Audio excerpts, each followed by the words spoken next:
আমার গাড়ি ভাঙচুর করতে চাইছে, আমাকে করতে চাইছে। আমার জেল থেকে ভিতর থেকে আমি কল দিয়ে কান্না করে বলতেছি আমার খুব কষ্ট হচ্ছে তোমাকে ছাড়া। মনে হয় আমি কখন ডিভোর্স দিব না, ও যদি ডিভোর্স দিয়ে থাকে দিবে, সমস্যা নাই। সবসময় আমি ওর কাছে আকুতি মিনতি করি যে আমার সাথে একটু সুন্দর করে কথা বলো।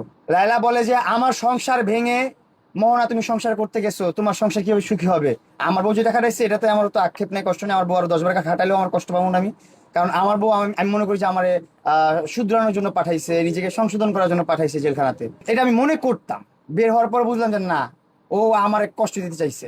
কারণ এখন পর্যন্ত আমার সাথে ফোন দিয়ে ভালো করে কথা বলে নাই। আমি প্রত্যেকবার সবসময় আমি ওর কাছে আকুতি মিনতি করি যে আমার সাথে একটু সুন্দর করে কথা বলো, আমাকে বকাবকি করো না, আমার সাথে বকাবকি করো না। ও ফোন দিলে বকা ছাড়া কোনো কথা বলে না।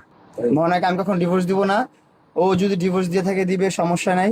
আর এটা একটা প্রসিকিউশন আছে, যখন ডিভোর্স দিবে মেয়ে ও এক পক্ষ যদি ডিভোর্স দেয় 3 মাস পরে অটোমেটিকলি এটা অ্যাকসেপ্ট হয়ে যায়, বা ডিভোর্স হয়ে যায় 3 মাস পর প্রতি অটোমেটিকলি মাসে নোটিশ আসে একটা করে, হ্যাঁ? একটা করে নোটিশ আসে।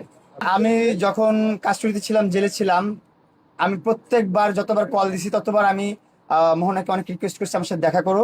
প্রথমবার আমি রিকোয়েস্ট করছি যে মোহনা আমি অনেক মিস করি তোমাকে। রাতের বেলা আমি আচমকা রাত 2টা 3টার দিকে দুঃস্বপ্ন দেখে আমি লাফ দিয়ে উঠতাম যে জানা আমি দুঃস্বপ্ন দেখি তোমাকে নিয়ে, আমি উল্টাপাল্টা দেখে আমি ভয় পাচ্ছি, আমি যেন আতঙ্কে থাকি, আমাকে নিয়ে যাও, আমি তোমাকে খুব মিস করি, আমি তোমার সাথে থাকতে চাই, আমি তোমাকে হাত করে ঘুমাইতে চাই, এরকম আমি বলছি ওরে প্রথম কলে। তো তখন ও বলতেছে এই নাটক না, অভিনয় না, মানে আমি কান্না করি, আমি কষ্ট পাই, এটা ওর কাছে অভিনয় মনে হয়। আমি কান্না করলে মনে হয় আমি নাকি, আমাকে বলে আমি নাকি অভিনয় করি, নাটক করি। এগুলো শোনার পর আমি আরো অনেক কষ্ট পাইছি। আসলে একটা পুরুষ তো আর এত সহজে কান্না করে না, অনেক কষ্ট পাওয়ার পরেই কান্না করে, ভালোবাসার মানুষের কাছ থেকে কষ্ট পাওয়ার পর কান্না করে। তা আমি জেল থেকে ভিতর থেকে আমি কল দিয়ে কান্না করে বলতেছি আমার খুব কষ্ট হচ্ছে তোমাকে ছাড়া, আমি তোমার সাথে থাকতে চাই, আমি সংশোধন হয়েছি, আমি অনেক কিছু বুঝতে পারছি, আমি অনেক কিছু রিয়েলাইজ করছি, নিয়ে যাও। ও বলে তুমি মাথা ওঠানোর জন্য অভিনয় করতেছো, নাটক করছো, এটাই সেটা। তারপর থেকে আমি 2বার কথা বলছি, 2বারে একবারও বলি নাই যে আমার জামিন করাও, আমি শুধু বলছি যে আমার সাথে দেখা করো একবার, আমার জামিন লাগবে না, তোমার যখন ইচ্ছে হবে তখন তুমি আমাকে জামিন করাও, আমার জামিন চাই না, আমি জেলেই থাকবো, তুমি শুধু আমার সাথে দেখা করো। তো এই 2বার কল করার পর থার্ড টাইম আমার যখন কল করছি বলতেছে আমি গেছিলাম, তোমার সাথে দেখা করতে পারি নাই। কিন্তু ও গেছে আপনার লাস্ট টাইম গুলোতে, 4টা বাজে 3টা বাজে, ওই টাইম গুলোতে আসলে সাক্ষাৎ করা যায় না। তো সাক্ষাৎ করতে গেছিল কিন্তু সাক্ষাৎ হয় নাই আমাদের, সাক্ষাৎ করে নাই আমার সাথে, জেলে আমার সাথে দেখা করেনি। এর মধ্যে আমি অনেকবার ওর কাছ থেকে চলে আসতে চাইছি।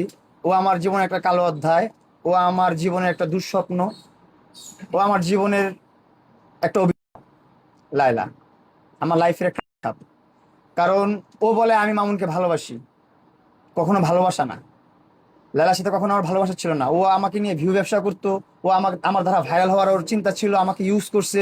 যখন দেখতেছে আমাকে ইউজ করতে পারতেছে না, আমাকে সব দিক থেকে আমার ক্ষতি করতেছে। এক হচ্ছে মামলা করে আমার ক্ষতি করতেছে, সেকেন্ড হচ্ছে সোশ্যাল মিডিয়াতে এসে আমার সোশ্যাল অ্যাকাউন্টগুলো নষ্ট করে দিতেছে, থার্ড হচ্ছে সমাজের মধ্যে আমাকে এসে যা তা বলতেছে, আমাকে এইখান থেকে তুলে আনছে, ওইখান থেকে তুলে আনছে। তা আমি এতই খারাপ, আমি টোকাই, আমি বস্তি, আমি আহ আমি ওইটা ওইটা সেটা, তাহলে আমার সাথে কেন ছিলা?